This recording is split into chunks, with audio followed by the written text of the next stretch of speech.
that. No, that's part of the budget document. All right, just want to make sure that brochures were not going to go up. The pricing, discussion of permits, non-resident permits. We don't differentiate anymore between Harris and Larchmont. I thought that was in I there. don't think there was any pricing in there. Well, can I There make a was suggestion? 7 days a week, yeah. I just want you to make sure it doesn't go anywhere. I guess there's two things. I see. have to. I want to thank the staff for this year's budget. It's obviously more comprehensive than every year. We get a little bit more information as we drill down and improve operations. And I like the overview quite a lot. Now, but Mayor Feinstein, would you be so kind as to point out any typos? This is not for distribution at this point, but at some point, once we've adopted the budget, I'd like it for it to be available for distribution. Okay, that's why I wasn't sure, because it was there and it was before, so I just So let's want to make sure we got everything right here. Right. So, because we eventually will make it. I mean, again, with the commitment to transparency, let's make sure we get it all right. Yeah, that sentence should have come out. You're absolutely right. And just make sure that the pricing is correct, too. Well, the pricing is not really a part of this document. It wasn't. No, yeah, but does- still, it does say if you got a price in there, Yeah. it should be. You might want to take out the price. Yep, absolutely. Okay, and you also, depending, the lifeguards are on duty, didn't we change that till 5 o'clock? 6. It's still 6? We Yeah, talked about, If you'll remember, the commission Until approved 6. the 3 p.m. to 6 oh, p.m. that's right. Weekday Discount. delight, or whatever That's it was called. But now we're going to have the overtime on the lifeguards. Didn't we stagger that? Well, during the week, we're going to be Yeah. cutting the size of the beach. So that'll eliminate 1/4 or 1/3 of the beach that would require lifeguards. That's something we discussed with the Yeah, I captain. thought the policy we made was we stop at 5 o'clock with lifeguards so That's a- that you don't have the longer day. So have to pay I for thought that, overtime. too. Yeah, that's what I thought. I thought our changing the parking, $5, was not necessarily also to extend now the beach access. Beach fee, right. But But since the lifeguards, lifeguards were supposed to be at 5, 5, right, and that's what I was referring to here. we weren't extending the hours for the lifeguard. Okay. And the other We thing can- was, yeah, but This is an important point, though, Fred. I mean, the policy we put in place last year was to no beach access or water after 5, because we had a longer work day, and so we had double shifts. So that was one of the savings we recouped. The policy we did this year was we changed the pricing down to $5, but it didn't mean that we were necessarily saying now we're going to open the water again until 6. We're collecting until 6. Right, We're collecting fees till we're 6. collecting until 6. Right. And perhaps we misinterpreted, but the difficulty that we experienced with the 5 o'clock, when we stopped, we had hundreds of people accessing the beach Right. at 5:01. That's why we went to 6 o'clock. that's why Right. that's a But we don't revenue need we to were have a trying to lifeguard. capitalize on. We don't need lifeguards while people are on the beach. We already had that cleared up Right, we by looked at that council. from, we looked at that from a legal Right. point of view. Okay, then So there's a misunderstanding. Yeah. So at the end of the day, Good, it's better that we lifeguards should be clarify there till it. 5 o'clock. Fine. Exactly. That's not a problem. Will there be pushback from people saying, wait, I just paid you $5 to get on the beach? That's I what our expect you- concern is. That's what the They push concern back. is. They push back. Yeah, but it's a discounted rate, though, That's from correct. 3 to 6. So it's just to capture that rush that, you Yeah. guys came to us and said, we have a lot of people that are just waiting at 5:01 to access the beach. We could We'll wait till 6:01. have Well, it discounted. I think Don't you wait till asked the 6:01, original it's fine. question. Beg pardon? I think it was you to ask the original question. Yeah, we should capture That market. the market, but we didn't have to accommodate, Well, that's including lifeguard access. I think there's a consensus here, so let's just be clear. The lifeguards we will cease to operate at 5 p.m., and we will continue to collect at the discounted rate till 6 p.m. That's fine. Okay. Yep. Okay. Perfect. Now I officially hand the meeting over Oh, well, to the thank you very chair. much. Thank you so much. So we've done the sign committee, it looks like. Well, I'm out of We're here. not done. We're not done the sign committee. Somehow we- If it's going to the supervisor, I'm out of here. What else with the sign committee? You have another presentation, Bill? So, just if there were any questions about, I have what were the original rules.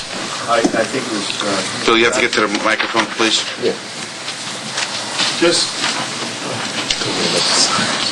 just as a point of clarification, we did, in our review of the existing rules, which was a document that you got at last commission meeting, I tabulated all the rules that were on those so-called welcoming signs, and some of them were posted up against the North Beach wall, and some of them were posted down by the lifeguard station. All over the park, there were various signs about what you couldn't do at Rye-Town Park, and so I put them all together. And if you look at this list and compare it to what we have given you, there's a lot of things which we have recommended be eliminated as rules. For example, picnicking. We don't think that should be, there shouldn't be a prohibition against picnicking. What we did say was that no barbecuing, except on the beach with permission. That's one of the new rules. So it's less prohibitive than what it was before. Ball playing is no longer illegal, period. It's illegal to have organized ball playing without a permit. So that means volleyball players can play volleyball on the beach as long as they have a permit to do it. Or if some group wanted to do something on the park that we thought was okay, we could give them permission and then they could do it. But they can't be playing a whole big soccer game in the middle of the big lawn. No, right? that's the idea. No organized group activity without permission. So if the park was empty in a December day and some group, well, actually, we wouldn't be there in December, but let's say, early September or something like that, there was some group that wanted to have something, like maybe the Resurrection School wanted to have some kind of a game day, and we thought, well, that won't really be a problem. We could give them permission and they could have their game day, something like that. Who gives permission for barbecuing? That would be It comes through, Terry. through us. But nothing to do with Seaside, John, No. right? So what All right. do you say? I want to barbecue today, I have a couple of hot dogs, I want to barbecue them? We have beach. Yeah, I know, Yeah, but, we have a handout, brochure. okay, who do you Yeah. say yes to and who do you say no to, is my question. Anybody Anybody who wants to barbecue, if They pay they a fee. ask permission? They have a fee. Yes? There's a fee, 20 Okay. people, 20-person limit. All right. 25 minutes after. 25 per- After 6 o'clock, per bar. 25 people. Anyway, continuing down this list of negativity that we had from before, we are sticking, I think, with the loud. Do we have loud radios? Are they still in there? Yes. Yes, right. But we got rid of the littering at $50 fine because basically who was going to make that fine, who was going to enforce it, and pooper scooper law, we got rid of that. Because it's the same reason. We hope that people will pick up, and we do say that they have to have their dogs under control. So we tried to lighten it up a little bit. Then we have, there was parking permitted in designated areas only. We didn't bother with that because we figured that's what our staff is there to do, is to tell people where they can park and not park. So rather than having a sign about it, it would just be carried out by the staff. And then we have things about the dogs, which are continued as what they were. Let's see. One of the things we got rid of, there was a prohibition against spear and line fishing, and we're not actually saying that people should be allowed to do it, but we thought the odds of somebody coming there wanting to spear a line fisher, so why bother having a sign about it? Yeah, and kite flying is another one. We don't feel like we should have a. Just to be clear, you're talking about signage. The old rules. No. Yeah, but I'm just trying to. Are you talking about rules or signage? Rules that were in the old signs. No, yeah, And but that I'm we're saying eliminating some of these rules, or at least we're proposing that No, you. yeah, sorry, I just want to be absolutely clear, Bill. Though, are you eliminating the rule, or are you eliminating the rule on the sign? No, the rule. That's So what you people can fish. That's what I'm saying. No, listen to me, Bill. Yeah. People can fish then. Oh, I don't know about that. No, that's my point. You're not. I don't think you're appreciating the distinction. Yeah, you're okay, making. you're right. That would We're be not a case- eliminating the yeah. rules. In some cases, we are eliminating rules, but in the case, Abbreviating the rules. yeah, some of them we are eliminating. Like we are not going to fine somebody $50 for littering. So that's. Yeah, we I are- think in terms of our sign discussion tonight, what I would like. I mean, again, I don't know if the commission has a policy on kites. I certainly haven't given it a lot of thought. I think that, why don't we agree that the signage and the cost of the signage, and the commission will approve that. And, why don't you, when are these signs going to be getting produced? Well, before the beach season opens. So I think, I think part of it's the aura, the ambience you create. So we don't want everything you can't do in the park listed on the sign. You don't need that. So I think if we instruct you to keep the don't do's to a minimum, doesn't mean you can go fish. Right. It just means it's not on the sign. Not on the sign, right. So I think that I'm confident the commission, my suggestion would be we keep to the absolute minimum what's on the sign. Well, that's what we gave you, what we Right, felt. but I don't think we need to delineate it here tonight unless the commission feels like they have. Lifeguards and security, like if someone tries to fish, they tell them there's no fishing. Right, that's what I'm saying. So I think ultimately, why don't we, the commission is going to authorize the staff to keep the don't-dos on the signage to a minimum, and ultimately, you guys can decide what specifically goes on the signs, unless the commission wants to.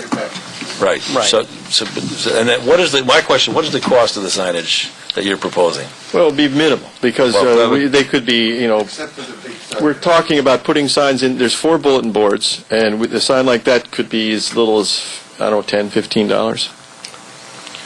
And I like the idea that Commissioner Salnitro pointed to. Yeah, I'd have to look it up, but it would be minimal. We're changing so much. Since we're changing so much, I think we need to have the capacity for $20 to change the signs. Yes, it would be something very inexpensive, like the signs that I make up that are 16 by 30.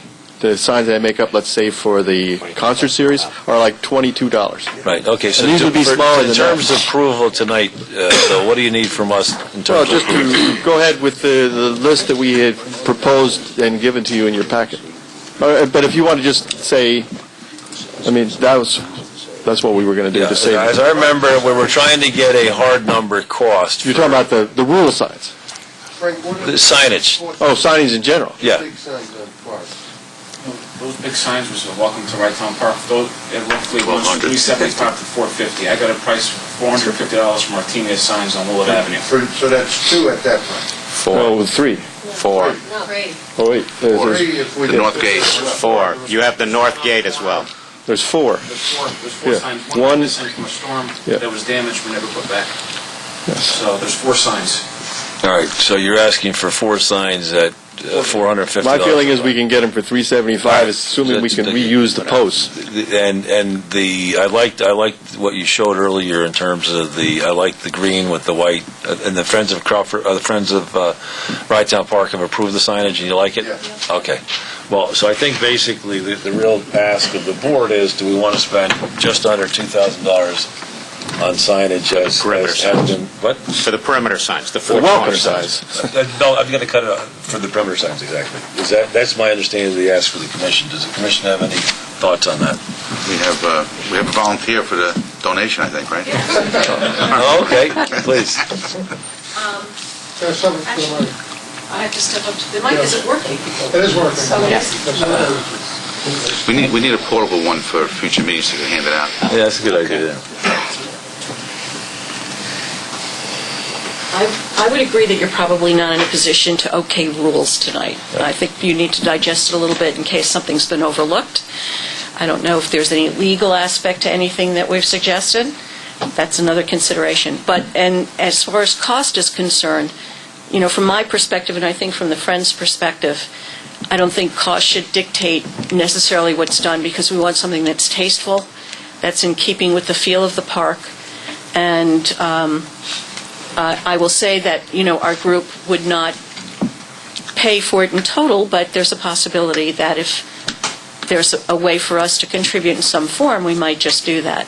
I think the idea of a shelter, a protected area where this map is going to be and rules are going to be, that consolidates signage. People are very used to information centers in public places, and it may well be, I think that you'll need more than one of these, maybe at 2 ends of the park, so people can go right there and see what the scoop is, and park staff knows what's going on, and they're approachable if there's any question about the rules. But I think that, we don't want to put up, 8.5 by 11 pieces of paper, so that's all I wanted to add to the mix. And you've worked with Bill and staff on the big welcome signs. You're happy with that? The friends are happy with those signs? You can't see what I see. What does that mean, Linda? What does that mean? Linda, what does that mean? What does that mean? I think there was a consensus by some of our board members that yes. You were there. Yeah. Well, let me, Well, we want to make sure that if we authorize it, that you're also happy with it, because you've been a partner in all of this. Right. I would say as a group, it's acceptable. I would just do. well, let me ask you this. If you want to come up with a definitive proposal and get something that we're enthused about, I don't have any problem waiting until next meeting. I mean, look, I think there's a consensus on the board that we want to do this.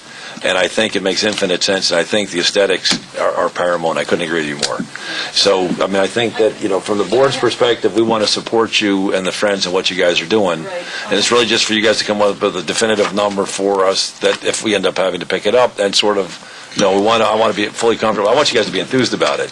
So if it needs some more tweaking, I don't think there's a rush to get the signs in by May 1st. I'd rather get it right than Decide what's going to go on the signs too, so that, and I haven't done business with signs here in town. They're good. They have a good graphic staff, and they're willing to work with you. So if you don't have the capability yourself, they can work with you to come up with something. So again, I'm sure, Bill's intent is to put something before you before it's printed. Well, I can do, can we just, first of all, thanks so much for the discussion and the presentation. I think I'd like to get into a resolution for next meeting, just what specifically you want, and if we have a friend's, sorry, Goldie, if we have a friend's recommendation, I'm very confident if we have a friend's recommendation, I'm very confident the board will support it. So if you guys just get it down to a resolution, Bill, right, where it's two paragraphs. Board approve X number, Bill. Welcome sign. What about the welcome? Yeah, the rules sign. Well, you come up with signage in the park. I think I've heard a lot of different ideas. Two big maps, two ends of the park. I've heard all the different. Just come up. I've heard 3 or 4 signs. Come up with a definitive proposal. Well, I don't see it. So just come up with a definitive proposal for next month with costing and the whole thing. All right. And can we just see what it looks like? Because Right. there's something in our packet, but that's not what you were holding up at the Right, podium before. we haven't seen Yeah. that. We didn't see that. We didn't see that, We just saw the words. the words here. Oh, So yeah, that was from last month. Yeah. Well, we didn't have that. I don't want to belabor the point, but I think Lindsay raised an excellent point. Signs are more of an art as well as a craft, and the words that are used convey, you can use one word to convey a whole sentence. We have the draft has sentences that people get bored reading. Is there any way that we can give our intent of what we're looking to say to a sign master and put it in consolidated words? It's a little. Some of them are a little bit more expansive than I think we want to have on a sign. Again, that was the committee's. I understand, but we can probably get the message across with less words. Simplify the sign. Some of the problem was initially that they were so indiscriminate that there was some concern that they wouldn't. That should be in the packet. Yeah, but that's a sign. That's the rules. That's a sign. That's not a sign. Those are the rules of the sign. Yeah, that's what I'm saying. We have to separate out signs from rules. What my recommendation, strong recommendation is going to. Sorry, I got to bring this to a close. Yes. The rules. We're going to have 8 by 11 papers, 200 copies of the rules in your office. And anybody has any doubt about the rules, they will be given them by lifeguards, by security, or by whomever, cashier. So we'll have those to hand out. I don't want 8 by 11 signs throughout the park. So I'm asking with Bill and you and the Friends to develop an aesthetic network of signs, however many you want, wherever you want, and come with a specific recommendation as to cost and the number of signs that will be more permanent, of a more permanent nature for the next meeting. Is that? Yep, I get it. All right, great. Thanks so much. Thank you, Linda. Thank you, Bill. Thanks for the presentation. Okay, Citizens Advisory Committee. Is somebody going to make a oh, hey, Paul. Paul on the finance. Great, Yep. thanks. Thanks.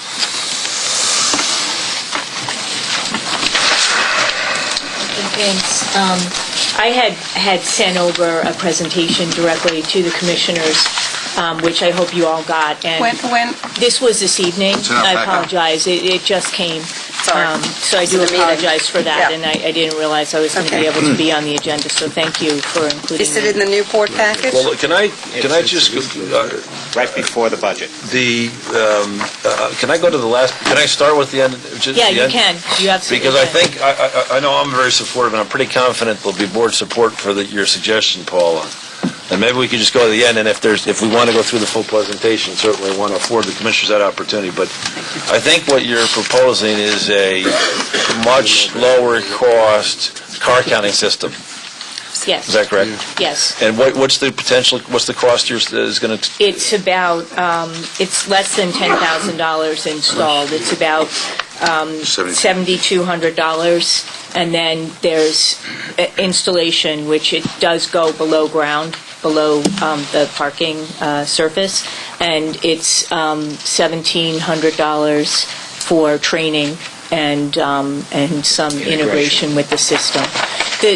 Where this came from is Michael Lazarus, who's been hired as the consultant to work with the hardware and software systems.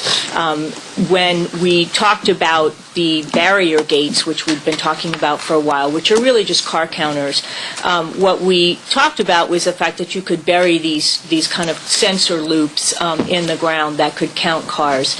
And as long as and you don't need the gates, and it's about a third of the cost of the gates. And the important thing is that you integrate it with your management systems, and you do a daily reconciliation of receipts to the number of cars that are coming in.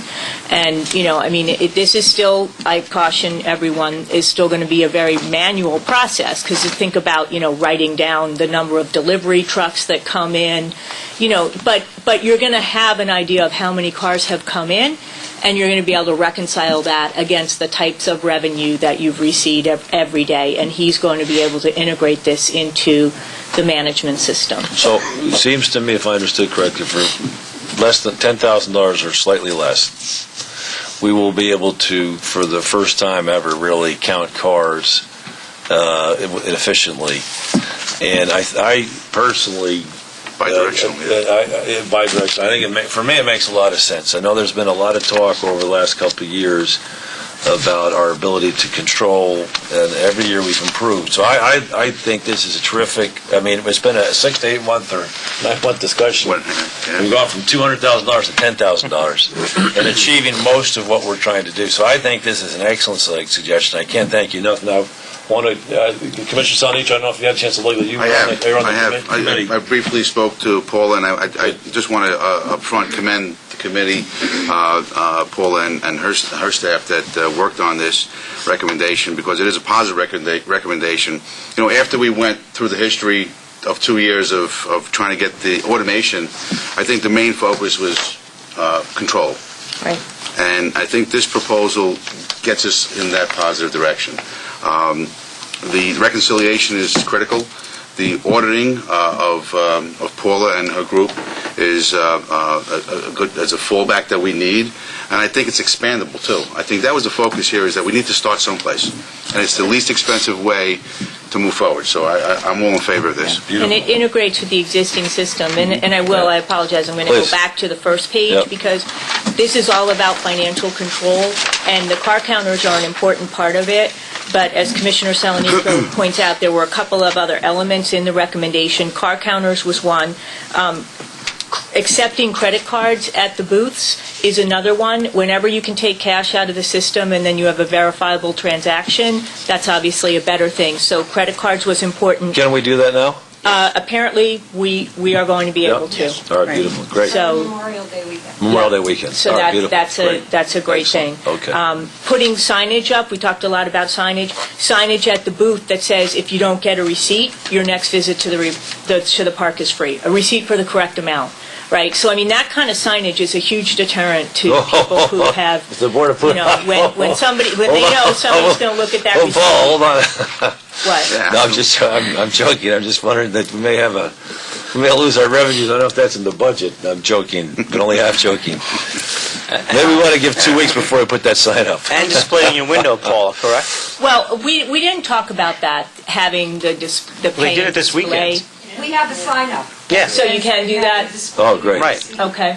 So that's important. On the dashboard, except if you're going. So that's important. Perfect. And then obviously what staff did last year, which is a great thing, is putting remote monitoring cameras in the booths so that they have the ability to monitor the cashiers from their laptop, from their computers. And apparently that can be integrated into this management system as well, where it's all sort of time-stamped and they can see the video and who's in the booth, whatever. And then these spot audits or car counts that the citizens groups are willing to do, at some time throughout the season if that's what makes people feel as comfortable. And then beach bands at the beach booths, color-coded, numbered beach bands that will give you some element of control. I mean, the beach is, there are no turnstiles. There's no counting going on at the beach. And the best we've been able to come up with, working with staff, is numbered beach bands. Which we'll have. Which we'll have. So that's kind of where we are. Great. Well, that's a wonderful, I can't thank you enough for that proposal. So, Commissioner Sonny, it's your Yeah, proposal. I don't think it warrants a capital expenditure. I think we should be able to, hopefully we can swing it through an operational expense more than capital. Okay. Right. There are some installation expenses that are not here, but they're relatively minimal. Okay. So around $13,000 with installation is the guesstimate at this estimate at this time. Perfect. Please. Yeah, one of the aspects is to have better controls, to be able to determine how many cars, to have less cash in the system. But there's another aspect here that we just have to make sure we're accurate. There's a differentiating pricing between residents and non-residents. We have to make sure that the staff has the proper, right? They ask if you're a resident, need to see something. We have to make sure, I think I shared the incident that occurred last year with me. There was an assumption there, okay, of what my status was. We have to just make sure that proper training takes place because there's a differential between the resident and non-resident. And one of the things that we say here is, a better way to run the system is that everybody has a scannable card. Well, I don't know if we could, and I think I don't think you could do that, but what we have now is scannable cards, obviously permits, resident and non-resident, are scannable, so they get scanned into the machine. Right. The operator's not doing that, it's getting scanned. Right. If you had a resident card and you only got that resident rate if you could scan your card, well, that would be great, but we don't have resident cards, and I understand there's a huge resistance to putting that in place.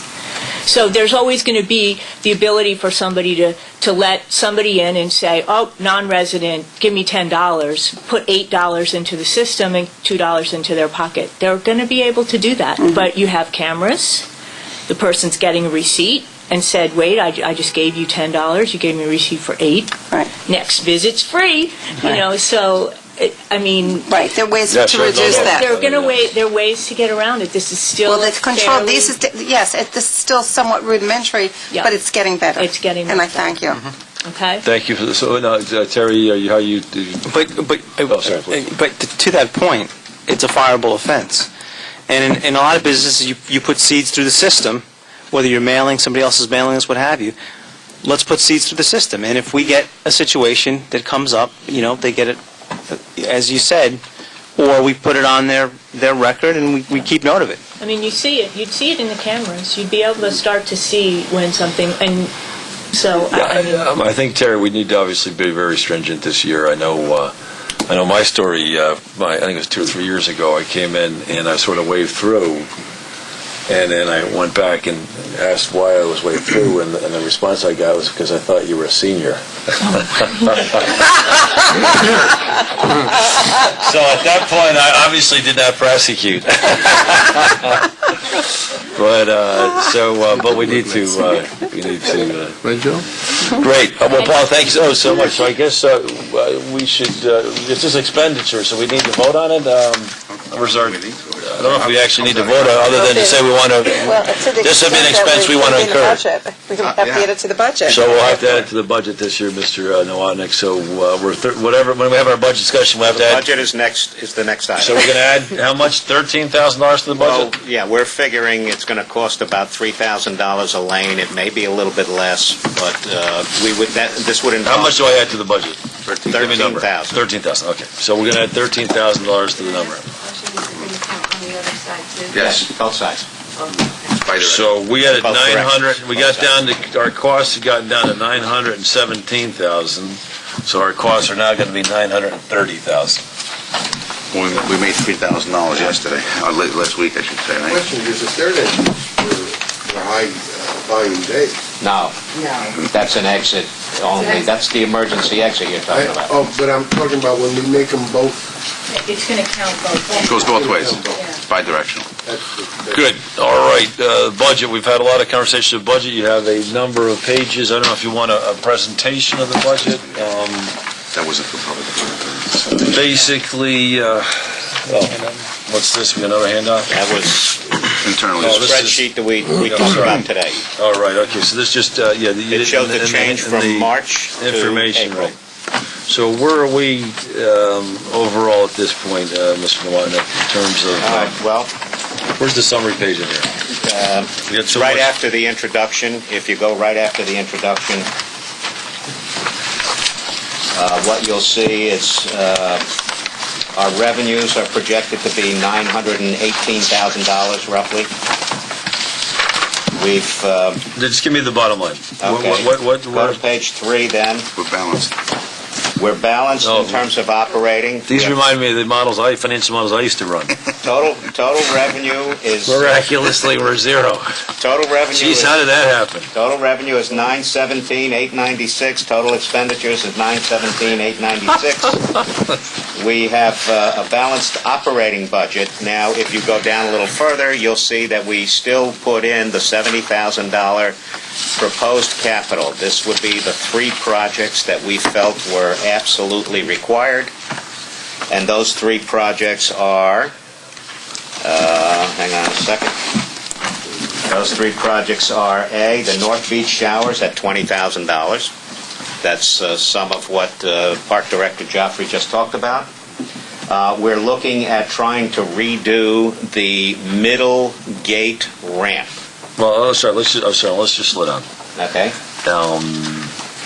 So our original budget that was proposed had a deficit of, what, $35,000? Right, 35,000 All right, roughly. and the commission came back and said that's unacceptable. Correct. And you were instructed to try and get the expenditures down to $900,000. Right. Okay, and then what you've just handed out is basically the reconciliation. You've managed to take $34,000 out of the budget, Right. of which $25,000 is effectively, you took one groundsman position out, you reduced the permit office hours, you reduced parking staff shifts, Right. and then obviously the attendant benefits, that's about $28,000. And then you've taken out some operational maintenance. Correct. And that brings us in now. I think that, Fred, Bill, Terry, Frank, the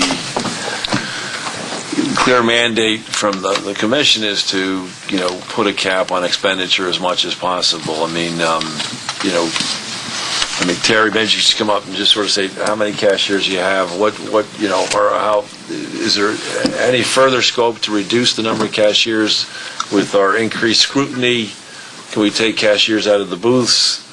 Maybe just talk to, your staffing levels and what prospect there's, if any, to continue to reduce expenditures. So far, what And the we did- risks. Right. So far, what we did was we cut 2 days out of permits. So you're talking 2 employees, 6 hours a day each, so 12 hours So you a reduce the day. number of permit Right. available, okay. Mhm. So we did that. My plan for this year is middle gate, I have to have 2 people in there. It's just too busy between collecting money and putting wristbands on. So the middle gate will have 2 employees. The south booth and parking, I'm going to have 1 employee in each booth. In the morning, I will have another person in the south booth because that's the busiest in the morning because people park in the lower lot. So for the first hour, there'll be 2 people in the south booth. That person will then go to parking and do relief and then go back and do lunch. So I'm reducing the number from 4 to 3. We're not opening the north gate except for Friday, Saturday, and Sunday. And what I'm doing there is staffing it with 1. Okay. Any questions from the commission? Well, I mean, I see what we spent in total labor in 2011, $466,000. I see what we're spending in total labor in 2012, $462,000. So it's a $4,000 differential, right? So I see a lot of the changes. So the big savings we're getting from total expenses was $964 in 11 to $917 in 12. So that's what, a $47,000 reduction. $40,000 coming from a one-stop unemployment adjustment, which is a 2-year carry-through, which may bounce back in 2014, right? Possible. So the real savings year over year in expenses is really just a $40,000 savings on a change in employment, which really is a short-term thing because we don't know, based on the claims, it may come back, we'll pay a higher amount in 2 years from now. 3 years from now, right? 3 years. So I see we've made a lot of adjustments, but it's not reflected in the numbers. Well, can I clarify? Because I think one of the things you might be overlooking is 2011 was a poor year. We had a lot of rainy days. We were closed on more often than we were. So that's very helpful. How many days are you positing working this year versus last year? So that would be helpful. How many work days this year versus last year? Yeah, we had that analysis. Hang on a second. I thought we had... Greg? Yeah. I think we were looking for option, was it option B or table B? Attachment B. We used our weather metrics there, and what I think is being missed, if you look at revenue... Hold on, let's just get the number of days, because that answers your question, right? How many days last year versus how many days we're planning this year? You had, do you have the number? I looked at it flat in terms of the number of hours and expectations. Yeah, just give me a date. Number of days we're projecting. Hours. Well, hours then. Yeah, I'm sorry, I just... So what Bishop's telling us is that 2011 we worked a lower number of hours, and that would make sense if we're increasing our hours by 10, 15, 20%. If we're not, then Mayor French's question stands. So what number of hours were we projecting, do we actually have in 2011? If we look at the page after the one that's titled Wages and Benefits, Right. there's a divider page. Yep. Okay. And then this might help, the chart. Okay.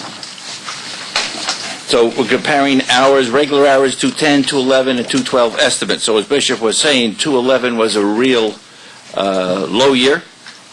So if we compare the 39,000 hours in 2010 against the 33,000 hours in 2012, I think you'll see that's where we felt a good budget would be. Not looking at 211 as the total comparison, but looking at 210 as well. So there's a significant reduction of 6,000 hours, almost 18%. Yeah, okay, but the point, so you're basically saying you're getting, what is that, how much 32 to 33, is that 5% or 10%? 5% or 10%? So you're getting 5% more hours for the same price, is what he's saying. yeah, but I think also what I'm hearing from staff is that most of the cuts were made last year in consideration of the concerns that the commission had from 2010. So how much more can you cut? Well, I think there's two separate points. Yeah, but then the staff should come back and said, Supervisor Carvin and Commission, you can't go from the 950 we were last month and get it down to 917. Well, And so I got to limit, but let's take one question at a time. So effectively, what the answer is that we're getting 33,000 hours for the same price versus 32,000 last year. I guess that's the answer. That's another good way to look at it. That's my Also, point. we've eliminated 277 hours of overtime, which comes at a significantly higher rate. But that's my point, is I thought we were overstaffed last year, even though last year was a low year. When I went to the park, we'd have 2 cashiers in each booth. We just seemed like we were overstaffed last year. And we had talked all summer about the low volume, Monday through Thursday, how people were not coming to the park. But we were still fairly well staffed. So I was actually expecting a reduction in hours, not an increase of 1,000 hours.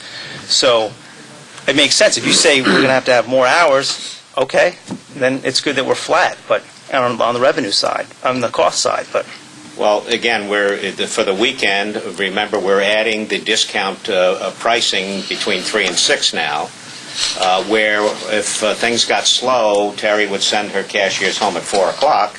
That's not going to be an option for us. We're going to have to stay open that extra time period if we're going to make the weekday incentive work. We have to have people there. Plus, I have to stop parking online. Paul, did you have a point? Well, I mean, I think what you're kind of saying is last year was a bad weather year, so you reduced the staffing and you kept it relatively flat this year, Right. but not assume the weather was going to be as bad, Correct. right? So that assumes you're working a little more efficiently. But, you know, the fact is all your hours have gone up, with the exception of grounds. That's where you really took the big hit down, and you outsourced your lawn cutting, right? Which means you transferred that expense to a different place out of hours. And that's where a lot of the reduction in the number of hours between 2011 and 2012, right? So, you know, you can kind of take that out of the equation and have you really reduce the number of hours that much. No, actually, no, I think, Did I get that wrong? well, the way I'm envisioning this actually is if what do we have, 102 days of summer? 102. So if you'd said last summer we did 90 days, and this summer we're planning for 102 days, then what Mr. Nowotnik's saying is makes sense. Now, I think actually it works the inverse of what you were, I think, Paul, because in other words, if we still have more hours and we not kind of like for like, because actually the increase should be larger. Okay, Well, that's what I'm saying. You're right, yeah. You know, you had bad weather. So you had ground staff was 100 last year, now it's 0. So you have to adjust, and if we have an overall increase in hours, right, then that means your good weather cost scenario is not just the 32 to 33, but it's actually compared like for like, right? Yeah. Is a little bit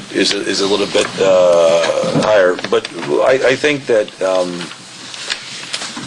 so this is helpful. I think what I'd like to propose is that we consider the budget as is. That the difference between our budget and the municipal budgets is that our budget's a dynamic budget, and no matter what we decide here, so I mean we don't have to approve it tonight. We can approve it next month. And I'm perfectly happy I think this analysis has to be done like for like hours, which is not done here, because Paul is absolutely right. There's a whole segment of hours that we've gone to 0 this year. So that's the first thing I want to see between now and next meeting. In terms of the budget, we've got comprehensive information here. I'm happy to discuss it through again, and whether we approve the budget or tonight or don't, I don't really care. But I do want to go back to staff and say, I just want to again emphasize the need to take costs out of the business, and even as we execute throughout the season, the feel, as Mayor French said last year, was we're still overstaffed. That's the feel. It may not be the reality. That's the feel. I think that we just need to make absolutely certain we're as thinly staffed as is safe and plausible. So I guess that's what I want to say. Mayor Feinstein, did you want to say something? So my point is, I'd still like to go back and have every supervisor say, look, I can't cut staff any further because it'll impact, almost get not a statement, but some just like you did, Terry, now. This is my plan for the year. This is what I've done. If you want me to put one staff member, one cashier in the booth, that'll be that saving, but these are the risks. If we went that way. So, but anyway, that's so I think that staff should continue to believe and feel as if we want to always achieve maximum efficiency. Well, I have a very practical question. We have a beach that's opening up in about 6 weeks, and we have no budget, and we're starting to hire individuals for the positions. Without having an adopted budget, do we have the right direction? I understand and I agree that there needs to be tweaking here, but do we have the right direction? What does that mean? Well, personally, I find it really very difficult, the fact that we have an operation that we know about, it's starting next month, and we don't have an adopted budget at this point in time.